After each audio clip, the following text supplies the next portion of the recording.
पिता का प्यार और महत्व। Emotional and heart touching story. Saumya ने कहा, पापा मैं भी आपके साथ चलूंगी। पिता ने बदले हुए मौसम की वजह से घर पर ही रुकने की सलाह दी, लेकिन सौम्या ने कहा कि भैया भी तो जा रहे हैं। पिता ने उसे समझाया कि भैया को अनुभव है पहाड़ों पर चढ़ने की और इस बार का सफर कठिन है, लेकिन सौम्या जिद पर अड़ी रही। पिता ने उससे इस बड़े रिस्क को लेने से मना किया और कहा कि तुम्हारा अनुभव भी कुछ नहीं है, लेकिन सौम्या अपनी बात पर अड़ी थी। सौम्या कहने लगी, मैं मानती हूँ कि मेरा अनुभव कुछ नहीं है, पर मैंने ट्रेनिंग ली है पहाड़ों पर चढ़ने की। फिर भी पिता कहते हैं सौम्या को रुकने के लिए, हमें ऑलरेडी लेट हो चुका है। वैसे तो सौम्या के पिता पर्वतारोही ने कई रिकॉर्ड बनाए हैं। आज वे और उनके बेटे शुभम पहाड़ों की चढ़ाई के लिए जा रहे हैं, लेकिन बदलते मौसम के कारण वे अपनी छोटी बेटी सौम्या को साथ ले जाने में हिचकिचा रहे थे। मौसम खराब होने और सौम्या के पहले पहाड़ों की यात्रा का अनुभव ना होने के कारण पिता का घबराहट जायज है। बर्फबारी ने स्थिति को और भी खतरनाक बना दिया है, लेकिन पिता और शुभम को इसमें अनुभव है और सौम्या को साथ लेना जोखिम भरा हो सकता है। सौम्या, जो अपने पिता की तरह मजबूत इरादों वाली है, पर्वतीय सफर में निकलती है। पिता उसे साथ लेते हैं,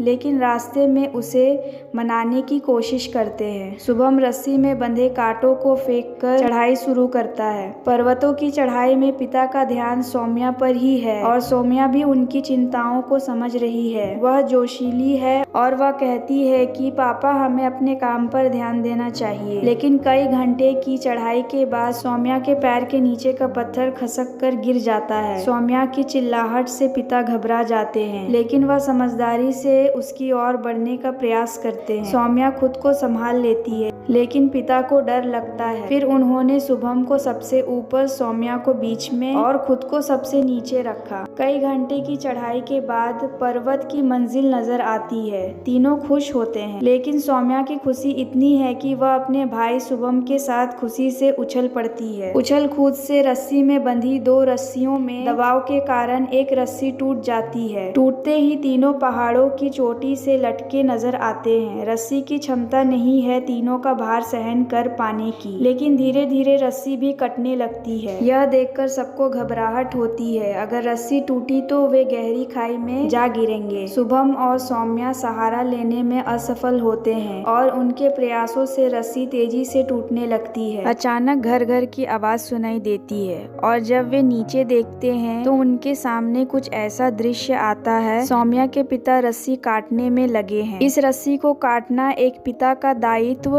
कह सकते हैं, जिस पर सिर्फ सौम्या और शुभम का भार रह जाएगा और जिसे शायद रस्सी सहन कर सकती है। सौम्या पिता को मना कर रही थी, लेकिन पिता रस्सी को लगातार काटने में लगे हैं। थोड़ी देर में रस्सी पूरी कट जाती है और पिता सौम्या और शुभम को एक प्यारी सी स्माइल के साथ गुड बाय बोलते हैं। इस कहानी से यह शिक्षा मिलती है कि पिता वह हैं जो अपनी जिंदगी को कठिन बनाकर अपने बच्चों की जिंदगी को आसान करने के लिए काम करते हैं। आशा करती हूँ यह वीडियो आपको पसंद आया होगा। इस वीडियो पर आपकी क्या राय है हमें कमेंट कर जरूर बताएं। वीडियो पसंद आया हो तो लाइक और शेयर करना बिल्कुल ना भूले। चैनल पर नए हो तो चैनल को सब्सक्राइब जरूर कीजिए। वीडियो देखने के लिए, कहानी सुनने के लिए आपका बहुत बहुत धन्यवाद।